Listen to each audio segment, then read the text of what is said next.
हाँ जी, नमस्कार, good morning. कैसे हैं आप लोग सभी? अनिकेश, अभिषेक, शिखा, छोटू, शिवम, शुभम, राजेंद्र, देवप्रकाश, सीताराम, कमलेश, नेहा, सभी का स्वागत है सेशन में। उम्मीद करते हैं आप लोग एकदम मस्त होंगे, है ना? हाँ जी, चलो, बिल्कुल भाई। गणपति बप्पा मोरिया। हम्म। हाँ, दिनेश, दीपक, ममता, शिवम, नेहा, प्रिया, बिट्टू, धर्मेंद्र, दिनेश, धर्मजीत, सपना, पुनीत, आकाश, सभी को गुड मॉर्निंग। चलो, आ जाओ। क्वेश्चन नंबर 126 पर हम हैं। सवाल को आप ध्यान से प्रेम पूर्वक पढ़िए। हम्म। हाँ, बिल्कुल बिल्कुल।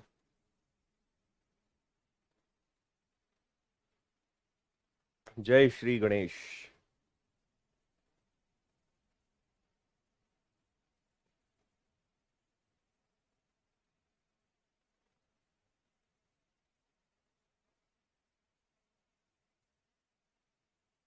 ओके भाई।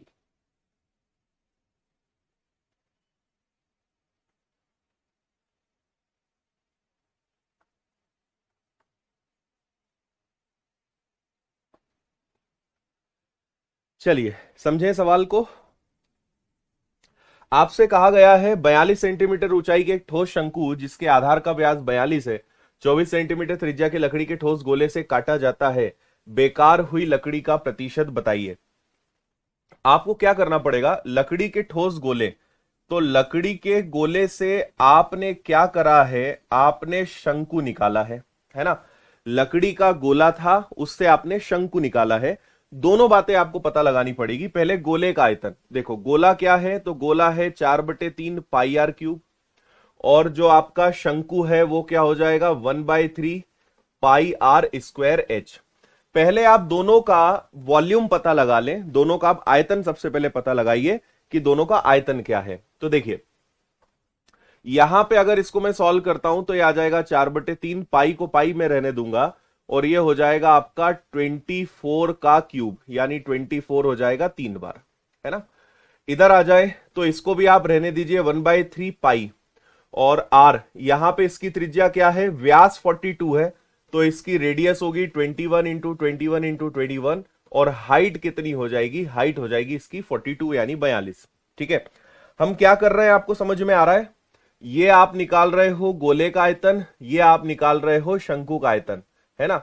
अब इस गोले से आपने शंकु निकाला, तो आपको यह पता लगाना है कि कितना वेस्ट हो गया, कितना बेकार चला गया, कितना बर्बाद हो गया। तो आपको दोनों का अंतर निकालना है। भाई ये आप समझ लीजिए कि ये टोटल वॉल्यूम है, उसमें से इतना लकड़ी का यूज हुआ, तो इसमें से अगर मैं इसको घटा देता हूं तो मुझे पता चल जाएगा कि कितना वेस्ट हुआ है ना? भाई टोटल गोला, क्योंकि गोले का वॉल्यूम ऑब्वियसली ज्यादा होगा, और इसमें से आप कोण अगर निकालते हो, काटते हो, तो ये इतना तो बच जाएगा ना, इतना तो बच जाएगा। तो हमें वही बचे हुए का या रिमेनिंग का या वेस्ट का पता लगाना है ना? ये हो जाएगा। और नीचे आप रखेंगे वही गोले का आयतन इंटू 100। ठीक है, कितना वेस्ट हुआ डिवाइडेड बाय गोले का आयतन मल्टीप्लाई बाय 100, तो मुझे पता चल जाएगा कि कितना परसेंट वेस्ट हुआ है। कंसेप्ट समझ में आया? अब इसके आगे बस कैलकुलेशन है जो आपको और मुझे सॉल्व करना है ना? अच्छा, यहां पे मैंने 3 बार लिख दिया है, इसको 2 बार कर लीजिएगा, है ना? 1/3 पाई आर स्क्वायर एच। क्लियर? अब ये तो नहीं पूछोगे कि ऐसा क्यों करना है? हाँ, ठीक है। चलिए, अब यहां पर आगे बढ़ते हैं, सॉल्व करेंगे। अब कैलकुलेशन है भाई, है ना? तो आप पाई रहने दीजिए, दोनों में 3 से कैंसिल कर दीजिए, तो ये आ जाएगा आपका 8 बार, है ना? और इसके बाद यहां से कैंसिल करोगे तो ये कैंसिल होके क्या बनेगा? 7। अब इसके अलावा कुछ नहीं हो सकता है। ये है 8 और 4, तो 8, 4 और 24, 24 क्या हो जाएगा आपका? 576 पाई। ये इधर आ गया। इधर अगर हम जाते हैं तो ये हो जाएगा आपका कितना 7 × 21 × 42 इंटू में है ना। ये इधर का वॉल्यूम, इधर का वॉल्यूम। अब इसको भी पूरा पूरा सॉल्व करना पड़ेगा, there is no other way, है ना। कैलकुलेशन करना ही पड़ेगा, कोई तरीका इसमें नहीं दिखाई दे रहा है ना। आप पाई को हटा सकते हो और नीचे आप क्या लिखोगे, नीचे लिखोगे यही 4/3 पाई, फिर इसके बाद r का क्यूब। ये आपका नीचे आना ही है, यानी जो यहां आएगा वही यहां पर आएगा। ये एकदम कैसा हो जाएगा, सत्य हो जाएगा। अब यहां पे एक चीज और है कि आप डिजिटल सम नहीं लगा सकते। डिजिटल सम क्यों नहीं लगा सकते, क्योंकि ये डेसिमल में इनफाइनाइट, अनंत तक जाएगा।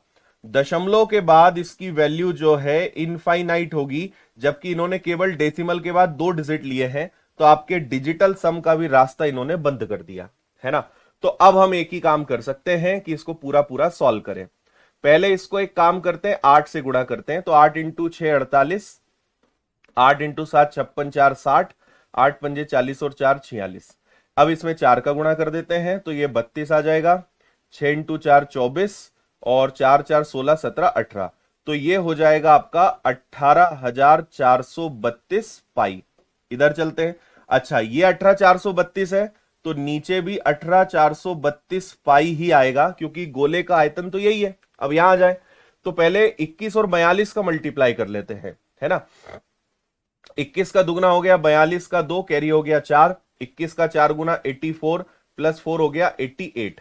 अब इसमें 7 का मल्टीप्लाई और कर देते हैं, तो 7 का डबल हो गया 14, कैरी 1 56, है ना। 7 का डबल 14, कैरी 1 56 और 1 57 का 7, कैरी हो गया 5।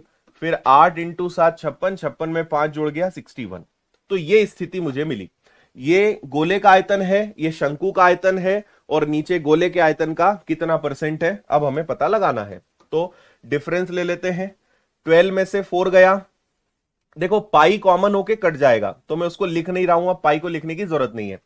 12 में से 4 गया तो बचा 8, यहां पे आपके पास फिर बचा 2, तो 12 में से 7 गया तो आपके पास कितना बचा 5, यहां पे आपके पास बचा 3, 3 में से 1 गया तो बचा आपके पास 2, 18 में से 6 अगर चला गया तो आपके पास बचा 12, और नीचे आ गया आपके पास 18,432 मल्टीप्लाई बाय 100, और इसके पाई से इसका पाई गया तो पाई को लिखने की जरूरत नहीं है ना।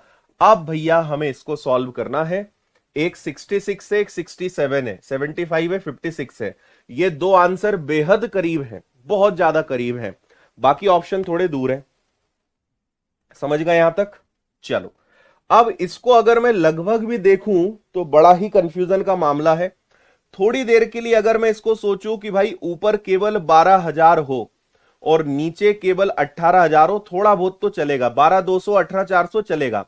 हम 12,000 और 18,000 मानकर अगर इसको सॉल्व कर लें, मल्टीप्लाई बाय 100, 6 दूनी 12, 6 ती 18, 2/3, जो कि 66.66% होता है। तो आपका आंसर बेहद ज्यादा उम्मीद है कि 66 के आसपास आएगा, यानी सी आपके प्रश्न का आंसर होगा। Option C is the right answer. समझ में आया? 12, 18 और 100, ऑलमोस्ट 66.66%, और आंसर बल्कि इससे थोड़ा सा कम ही आएगा, क्योंकि हमने 18,000 लिया है, 18,400 लेंगे तो 66.6 से थोड़ा सा कम आएगा, और उससे कम केवल एक ही ऑप्शन है, ऑप्शन ए, बी। खेल क्लियर हुआ आपको या नहीं हुआ? कुल मिला के खेल इतना ही था कि एक गोला था, इस गोले से आपको एक शंकु काटना था और बचे हुए भाग का आपको वॉल्यूम बताना था, मतलब कितना परसेंट लकड़ी जो है वो वेस्ट हुआ, ये आपको यहां पर बताना था। हाँ, ऑप्शन सी।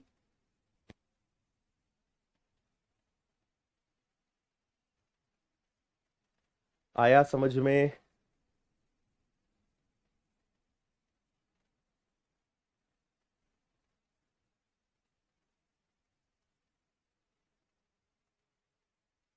ठीक है, यहां मैंने बस मल्टीप्लाई करा है, इसका मल्टीप्लाई करा, नीचे आप रखोगे वॉल्यूम ऑफ स्फीयर, गोले का आयतन, और ये दोनों सेम ही आना है। तो जित भाई इतने का वॉल्यूम है, हमारे पास 18,432 पाई लकड़ी है, उसमें से कोण शंकु इतने का बना, तो जो बचा वो ये वेस्ट है, इतना बर्बाद हो गया। कितने में से? 18,432 में से। अप्रोक्सीमेटली 12 और 18 को मैंने सॉल्व किया, 66.66 आया। लॉजिक समझने का प्रयास करें आप। अगर नीचे 18,000 की जगह 18,400 होगा, नीचे अगर वैल्यू थोड़ी सी बड़ी होगी तो हमारा आंसर रियल आंसर से थोड़ा सा कम आएगा। बस यही खेल यहां पर है। क्लियर? चलो आगे। अगले सवाल को बड़े ध्यान से प्रेम पूर्वक देख लें आप लोग।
हाँ जी, पढ़ लिया सवाल?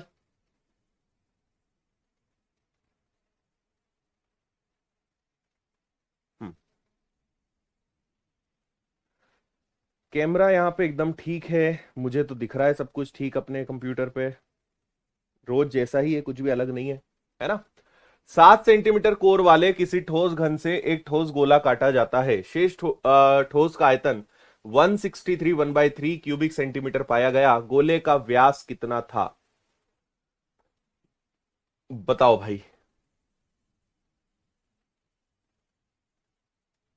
हम्म।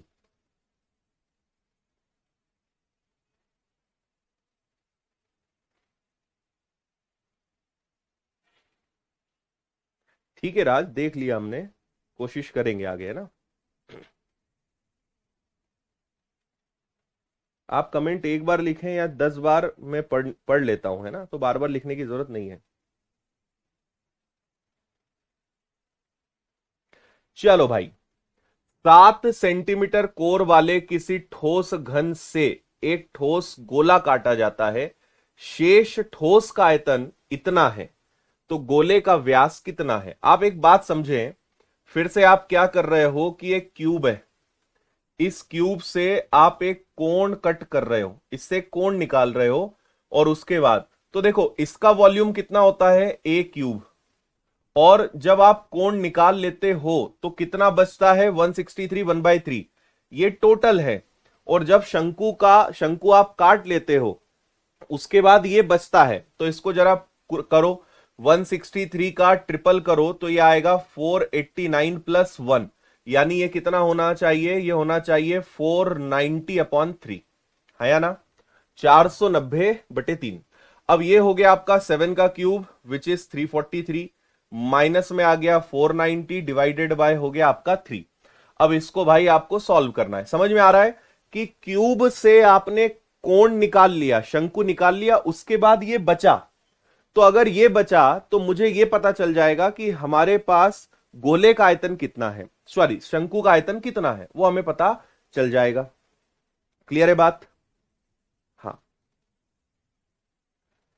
अब देखो, इनका जो डिफरेंस है वही गोले का आयतन है, तो गोले का आयतन होता है 4/3। ठीक है, इनका जो डिफरेंस है वही शंकु का आयतन है। ठीक है, गोले का आयतन है ना, 4/3 में बार बार शंकु बोल रहा हूं, है ना? शंकु नहीं, आपने इससे गोला कट किया है, तो जो है वो गोले का आयतन है। तो 4/3 pi r cube is equal to इनका डिफरेंस, इन दोनों का अंतर, है ना? तो 343 का 3 गुना करोगे तो ये 9 हो जाएगा, 4 का 3 गुना 12 हो जाएगा, 9 और 1 10 हो जाएगा। इसमें से आप 490 घटा के 3 से भाग दे दोगे। मैंने इसका 3 गुणा करके 490 घटाया। अगर मैं इसको 500 मान लूं तो 529 प्लस 10 यानी 539, ये आ जाएगा आपका 539/3। सही है। इसका इसमें गुणा करके 490 मैंने घटाया तो आया 539/3। अब इसको सॉल्व कर लीजिए, है ना। तो आप क्या करेंगे, पहला तो ये 3 से 3 कैंसिल हो जाएगा। इसके अलावा कुछ हो सकता है क्या? ठीक है, ये आपका आर क्यूब रहेगा, 539 इंटू 7 हो जाएगा, और डिवाइड में 22 4 22 का 4 गुना क्या हो जाएगा, 88 हो जाएगा। कुछ यहां पे 11 से कैंसिल हो रहा हो तो बताओ, कुछ 11 से कैंसिल हो सकता है क्या? तो 11 से कैंसिल करेंगे तो 11 इंटू 4 44, 11 इंटू 9 99, तो ये 11 से कैंसिल हो गया, और ये 11 से कितनी बार कैंसिल हो जाएगा, 8 बार। 49 का 7 टाइम्स करेंगे तो ये आएगा 343, और नीचे आ जाएगा आपके पास 8। यहां से अगर क्यूब हटा तो इसके ऊपर क्यूब रूट लग जाएगा, तो ये 7 का क्यूब है और ये 2 का क्यूब है, तो ये मिल गई आपको आर की वैल्यू। सॉरी, हाँ, ये मिल गई आपको क्या, आर की वैल्यू। और इन्होंने बोला है गोले का व्यास बताओ। रेडियस का डबल, व्यास हमेशा क्या होता है, त्रिज्या का दुगना। तो त्रिज्या का दुगना मतलब भैया व्यास कितना है, डायमीटर कितना है, दैट इज 7। 7 आपके प्रश्न का आंसर होगा।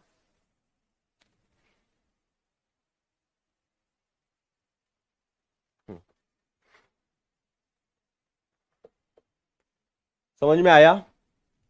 आपके पास एक क्यूब है, आपने उससे एक स्फीयर यानी गोला कट किया, उसके बाद क्यूब का वॉल्यूम और ये रिमेनिंग है।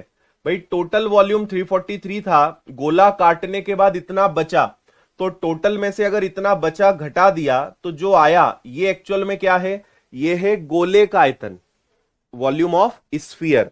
तो इसलिए उसका फॉर्मूला लगाया, सॉल्व किया, आर की वैल्यू आई। आर ये है तो डायमीटर कितना होगा, डायमीटर होगा आपका 7।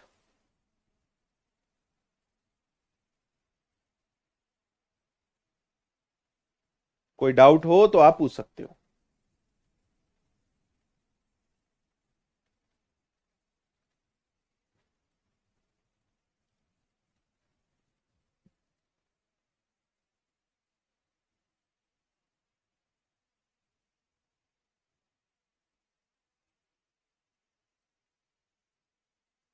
ठीक है, चलिए अगला। 21 सेंटीमीटर भुजा वाले लकड़ी के घन से तराशे जा सकने वाले सबसे बड़े गोले का आयतन क्या होगा? ऐसा क्वेश्चन हम कर चुके हैं क्या? ओके,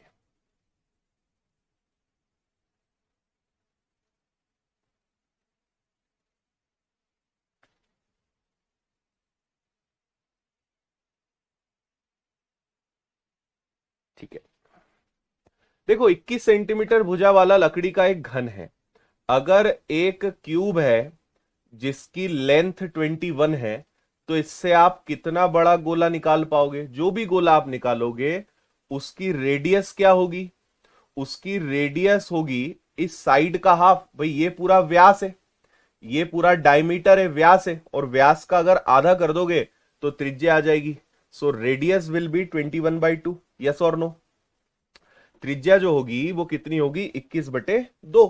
तो बस अब गोले का आयतन निकाल दो।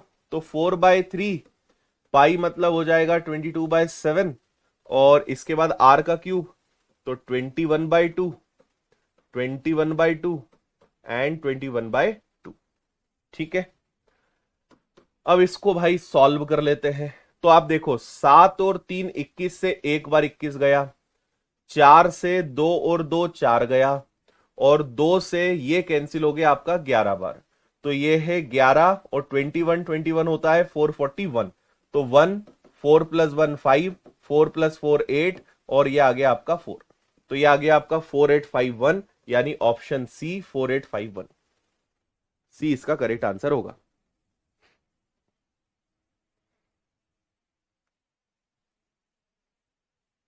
बहुत ही आसान क्वेश्चन था। चलिए आगे।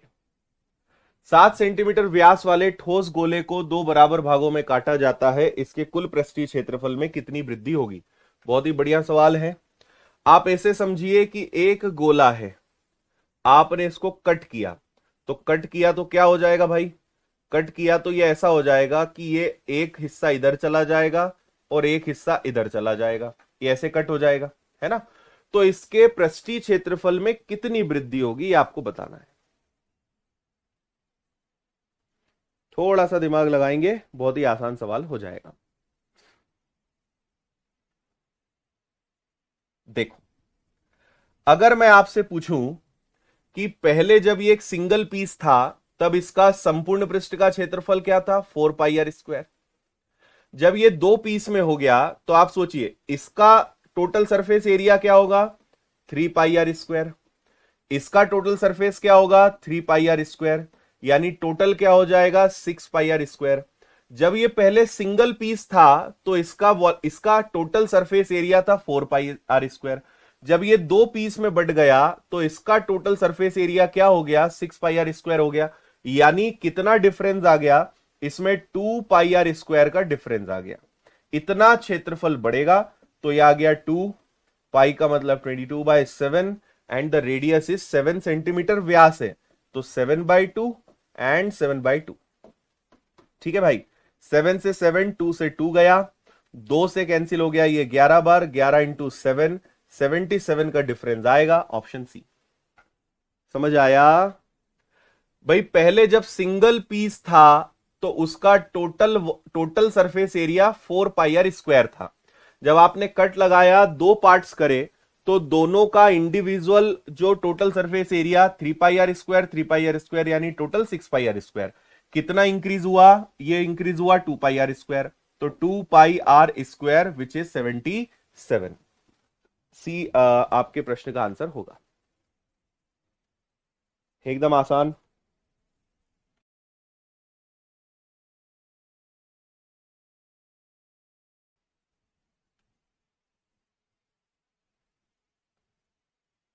अभी नहीं आई है हमारी रीजनिंग की बुक, आएगी।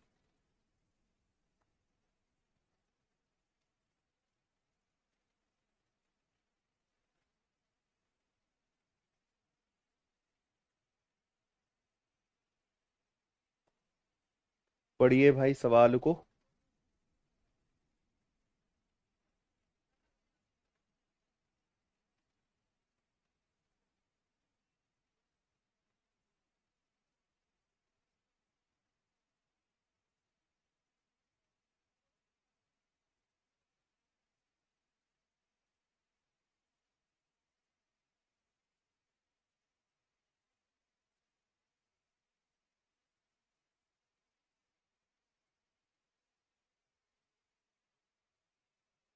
अर्ध गोले का फॉर्मूला लगा है, बिल्कुल।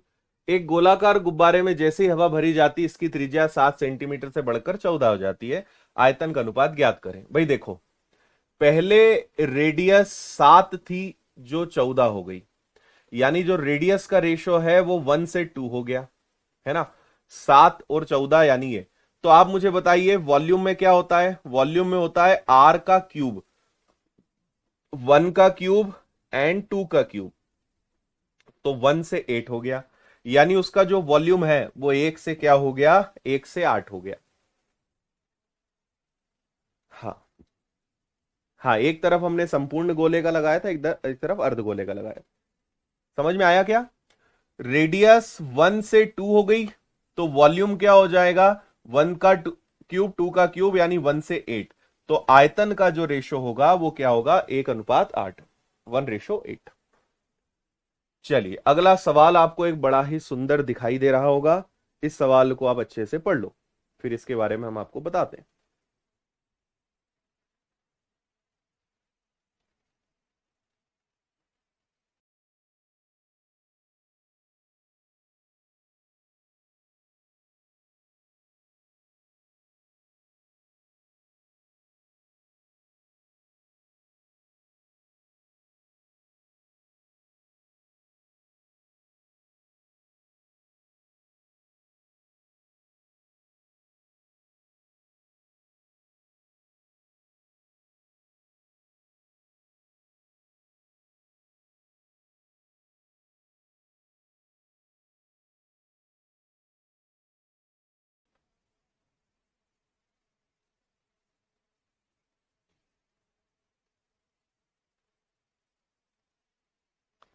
हाँ जी, उतना ही आसान था, बस कुछ भी नहीं था उसमें।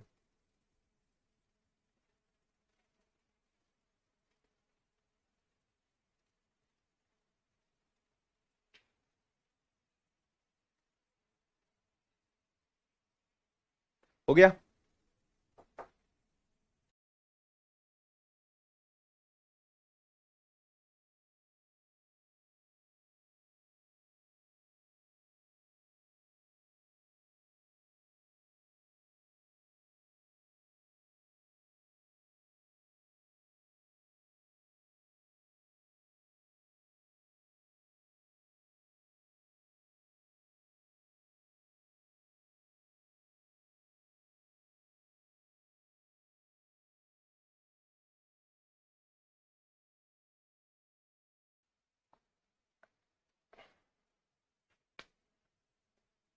हो गया भाई। चलो, एक घन के ऊपर एक गोलार्ध रखा हुआ है ना। एक क्यूब है इस प्रकार से, और उसके ऊपर एक हेमिस्फीयर अर्ध गोला रखा हुआ है। इसके ऊपर क्या रखा हुआ है? अर्ध गोला रखा हुआ है। ठीक है, तो आपको कुल ऊंचाई 21 दी हुई है गोलार्ध के। कुल ऊंचाई यानी आप समझिए, इस कुल ऊंचाई के अंदर दो चीजें हैं। यहां से यहां तक जाओगे तो ये तो घन की भुजा हो गई, और यहां से यहां तक जाओगे तो ये इसकी रेडियस हो गई।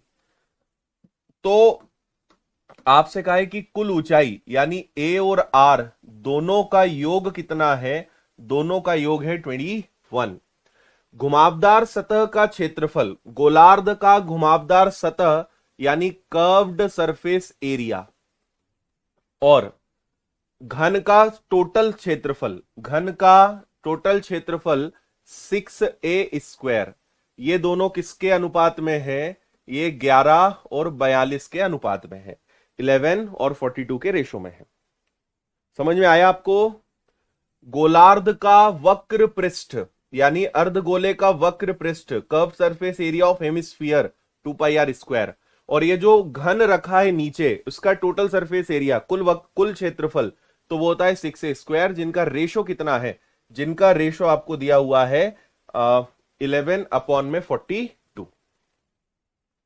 क्या सभी को बात क्लियर है? ओके है? हाँ भाई, ठीक है। चलो, अब इसको सॉल्व करते हैं। 2 से मैंने इसको उड़ाया 3 बार। पाई का मतलब होता है 22/7। इधर आपके पास आर का स्क्वायर है, इधर आपके पास 3 है, ए का स्क्वायर है, और ये 11/42 है ना। फिर क्या कर सकते हो? 11 से कैंसिल कर दोगे 2 बार। 7 या 21 का ये हो जाएगा दुगना, और 2 दूनी 4। तो आर का स्क्वायर अपॉन ए का स्क्वायर इज इक्वल टू 1/4। दोनों से अगर स्क्वायर हटेगा तो सामने स्क्वायर रूट लगेगा, जिसका मतलब होगा 1/2। तो आर अगर 1 है तो ए आपके पास कितना है? 2 है। क्या इतनी बात आप सभी को समझ में आ गई?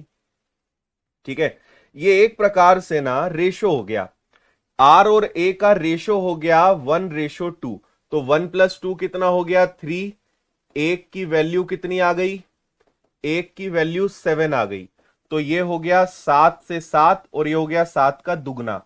यानी जो घन है उसकी भुजा है 7, और जो अर्धगोला है उसकी त्रिज्या है 14। घन की भुजा है 7 और त्रिज्या कितनी है आपकी? 14 है। सही है? एक मिनट। अच्छा, मैंने यहां पे उल्टा लिख दिया ना। यहां पर मुझे 2:1 लिखना पड़ेगा। तो ये हो जाएगा 14 और ये हो जाएगा 7। चलो, अब इन्होंने बोला है कि आकृति का कुल आयतन क्या है? What is the total volume of figure? तो मुझे इसका कुल आयतन निकालना है। तो नीचे क्योंकि घन है, तो घन का आयतन क्या होता है? a³। और ऊपर अर्धगोला है, हेमिस्फीयर है, तो उसका वॉल्यूम क्या होता है? 2/3πr³। क्लियर बात इतनी? अब यहां पे a³ है ना, यहां पर क्या है? a³ है। अब a³ यानी क्या हो गया? ये आ गया आपका 14 का क्यूब। फिर आगे चलते हैं, ये आ जाएगा 2/3, फिर आ जाएगा ये 22/7, और इसके बाद आ जाएगा आर। आर की वैल्यू कितनी आ गई? 7। यानी यहां पर आप इसको कितनी बार लिख दोगे? आप इसको 7 बार, 3 बार लिख दोगे, है ना। मुझे टोटल वॉल्यूम बताना है, यानी क्यूब का वॉल्यूम प्लस हेमिस्फीयर का वॉल्यूम, घन का आयतन प्लस अर्धगोले का आयतन। अब इसको बस आपको सॉल्व कर लेना है। ठीक है भाई, तो आपके बस 7 से एक ही 7 कट सकता है, इससे ज्यादा तो कुछ नहीं हो सकता। और क्योंकि नीचे 3 है तो आंसर आपका डेफिनेटली दशमलव में जाना है ना। तो और कुछ यहां पे हो नहीं सकता, है ना। पूरा पूरा आपको मल्टीप्लाई करना पड़ेगा। और कुछ संभावना है क्या यहां पे? नहीं है ना। चलिए, तो ठीक है, 14 का क्यूब क्या होता है? 14 का क्यूब होता है 2744, है ना। 14 का क्यूब क्या होता है? 2744। और यहां पे हो जाएगा 22 का डबल 44, 7 और 7 हो जाएगा 49, 49। और नीचे कितना आ जाएगा? नीचे आ जाएगा 3। ठीक है, अब यहां पे हम थोड़ा सा अप्रोक्सीमेट अगर ले लें, देखो थोड़ा सा अप्रोक्सीमेट लिया जा सकता है। ये 45 है, सॉरी 44 है। अगर इसको मैं थोड़ी देर के लिए 45 मान लूं, बहुत ज्यादा फर्क नहीं पड़ेगा। तो 3 से ये कैंसिल हो जाएगा आपका 15 बार। तो ये आपका 2744 है। और 15 का अगर मैं इसमें मल्टीप्लाई करता हूं, ठीक है, तो 15 का 50 में करा, 15 5 75, उसमें से 15 गया, यानी ये हो गया आपका 735। और अगर मैं इनको जोड़ दूं तो 5 और 4 हो जाएगा 9, 4 और 3 हो जाएगा 7, 7 और 7 हो गया 9, 2 और 1 हो गया 3। मतलब मेरा जो आंसर है वो 3900 के आसपास आना चाहिए, बल्कि 3900 से भी कम आना चाहिए। लेकिन ये तो बहुत ज्यादा हो गया। 22 का डबल हो गया 44, 7 और 7 हो गया 49, नीचे आ गया 3। 3 से अगर इसको हम उड़ाते हैं 39 यानी 38, है ना।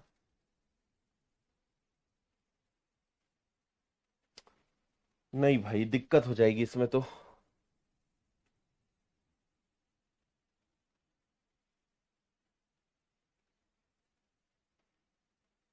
हम्म। आंसर काफी क्लोज है।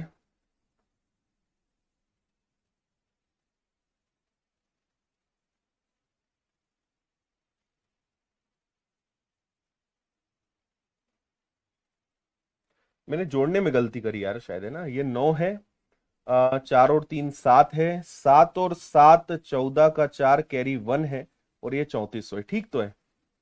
ठीक है ठीक है ठीक है ठीक है। जोड़ने में मैंने गलती कर दी थी, मैंने 7 और 7 पता नहीं 9 क्यों लिख दिया था। 3400 के आसपास आंसर आ रहा है ना। ठीक है, 3400 के आसपास आंसर है, मतलब सही है। 3462। ठीक है।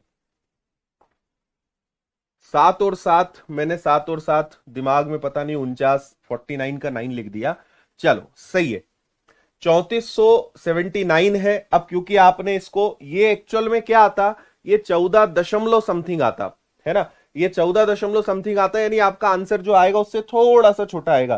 तो आपका आंसर 3400 की रेंज में आएगा। ऑप्शन ए बिल्कुल सही है। सही है बात।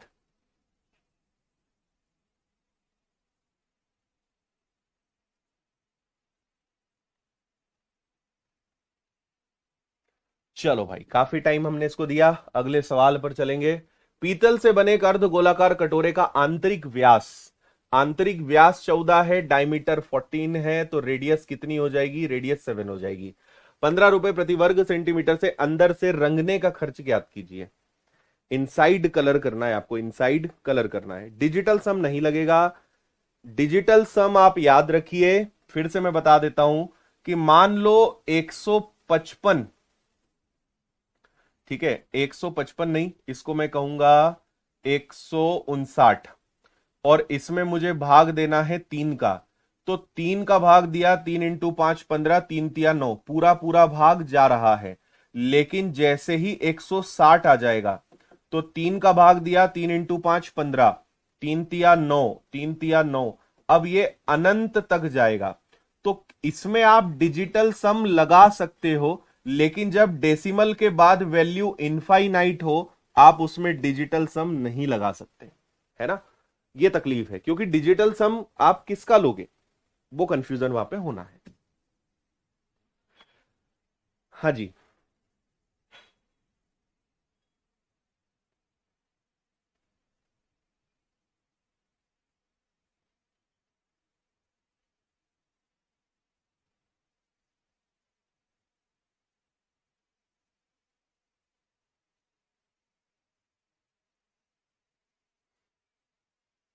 ओके, देखो कभी भी आपको जो बाहर का कर्व सरफेस का फॉर्मूला है ना वही अंदर लगता है, तो आपको कुछ नहीं करना है, 2 पाई r स्क्वायर का फॉर्मूला लगाना है, इतने क्षेत्र में कलर करना है, और किस रुपए के हिसाब से करना है, 15 रुपए के हिसाब से कर देना है।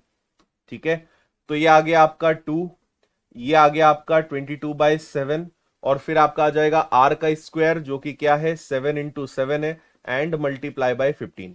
तो आपका 7 से 7 कैंसिल हो गया। अब जैसे ये है तो यहां पे आप डिजिटल सम लगा लो, कोई दिक्कत नहीं है। ये 2 है, 2 और 2 4, 4 का दुगना हो गया 8, 7, और ये हो गया 5 और 1 6।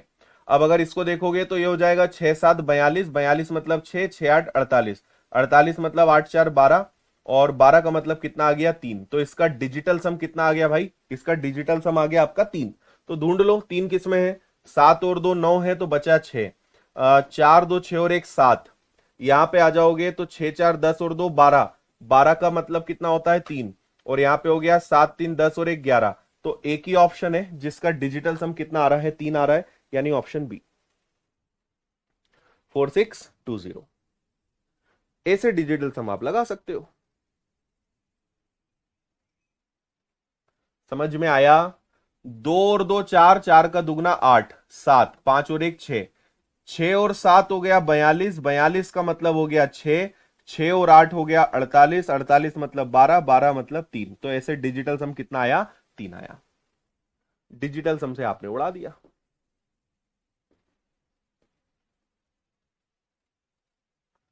ठीक, चलें आगे, अगला सवाल देखेंगे। पढ़िए सवाल को।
पढ़ लिया भाई, घबराए तो नहीं?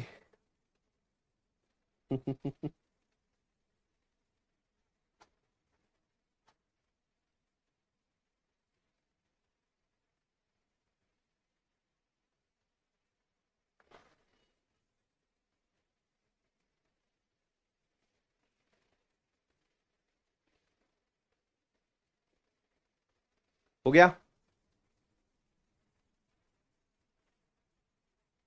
चलो। आपसे क्या कहा गया है? 8 सेंटीमीटर व्यास का एक गोलाकार है जिसे दो बराबर भागों में बांटा। देखो वही बात है, एक गोला था, इसको दो भागों में बांटा, तो दो अर्ध गोले हो गए। ये पहला हो गया और ये आपका क्या हो जाएगा? ये आपका दूसरा हो जाएगा। दो अर्ध गोलों में आपने इसको बांट दिया। अब इन्होंने कहा है कि इस तरह के हिस्से वक्री क्षेत्रफल को हरे रंग से रंगना है जबकि दूसरे हिस्से को लाल रंग से रंगना है। दोनों गोलार्ध के आधार को नीले रंग से रंगना है। देखो इन्होंने ये कहा कि जो आधार है वो नीले रंग से रंगा जाएगा, मतलब ये नीला रहेगा तो ये भी कैसा रहेगा? नीला रहेगा। शायद आपको दिखाई दे रहा हो, है ना? मैं और उसको कलर कर देता हूं। ये कैसा रहेगा? ये नीला रंग रहेगा। और जो उसका वो है वक्रित क्षेत्रफल, तो एक जगह हरा होना चाहिए, एक जगह कैसा होना चाहिए? हरा होना चाहिए, जबकि दूसरे का हिस्सा कैसा होना चाहिए? दूसरे का हिस्सा लाल होना चाहिए। समझ में आ रही है बात? एक का वक्रित क्षेत्रफल यानी कर्व्ड जो एरिया है वो हरा होना चाहिए, जबकि दूसरे का लाल होना चाहिए। लेकिन दोनों का जो आधार है वो कैसा होना चाहिए? दोनों का आधार नीला होना चाहिए। बेस जो है वो ब्लू कलर से होना चाहिए। नीले रंग से रंगने का लागत 2 रुपए है, जबकि वक्रित क्षेत्रफल को रंगने का लागत 3 है। अब देखो केवल कर्व्ड सरफेस एरिया क्या होता है? 2πr²। तो इसका कर्व्ड सरफेस एरिया और इसका कर्व्ड सरफेस एरिया दोनों का सेम रहेगा, तो ये मैंने 2 का मल्टीप्लाई कर दिया। और इन पे कर्व्ड सरफेस एरिया को रंगने का क्षेत्र खर्चा कितना है? 3 रुपए है, तो ये हो गया भाई।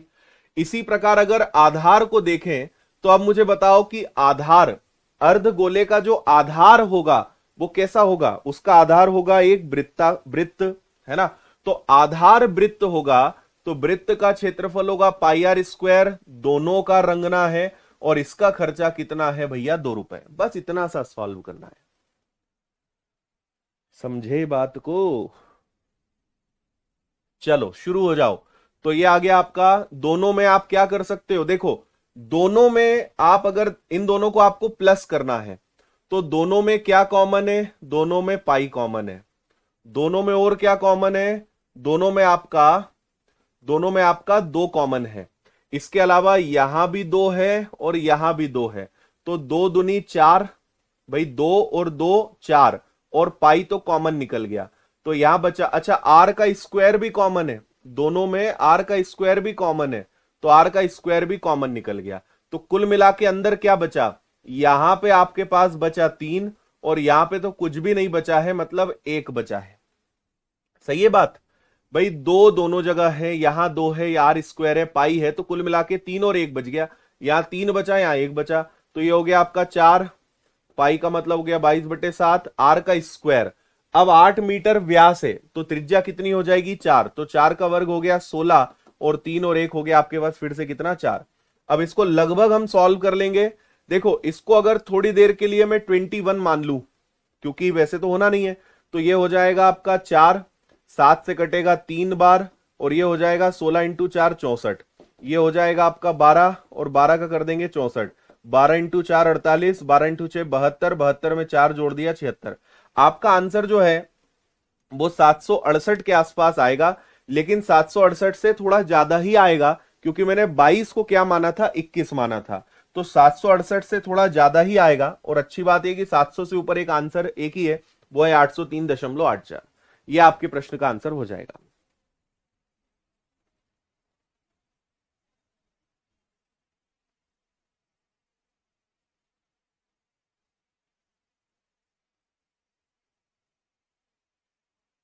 बोलो। ठीक है बात।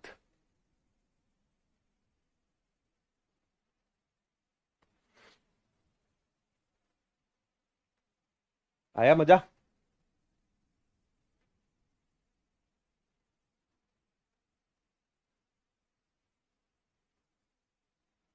ओके,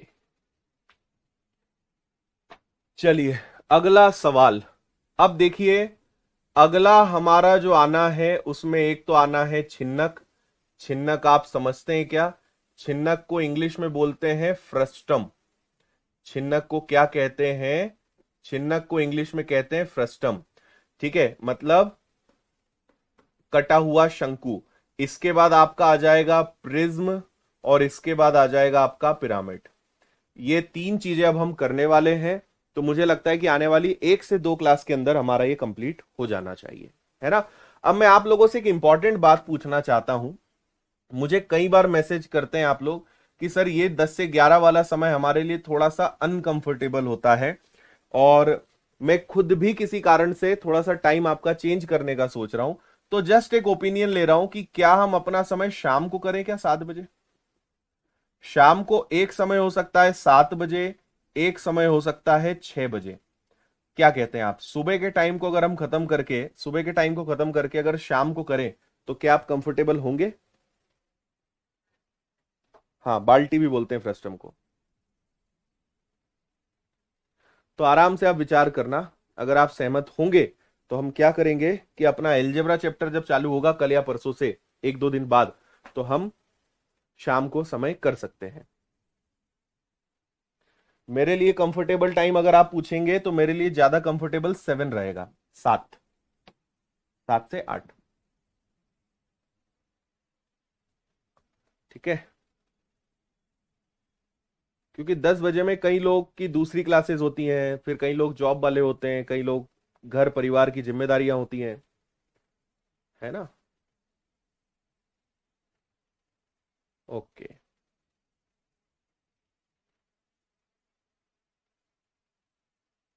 ठीक है। 7 बजे के पक्ष में बहुत लोग दिखाई दे रहे हैं, मतलब 7 बजे आपके लिए काफी कंफर्टेबल है, 7 बजे में और ज्यादा ही खुश है यहाँ पे ना।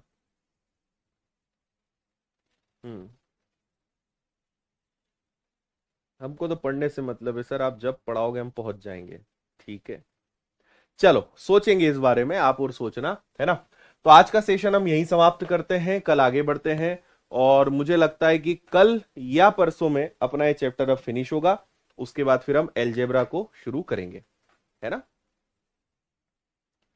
ओके, 7 बजे से कई लोग तो बहुत खुश हो गए। ठीक है, 7 बजे।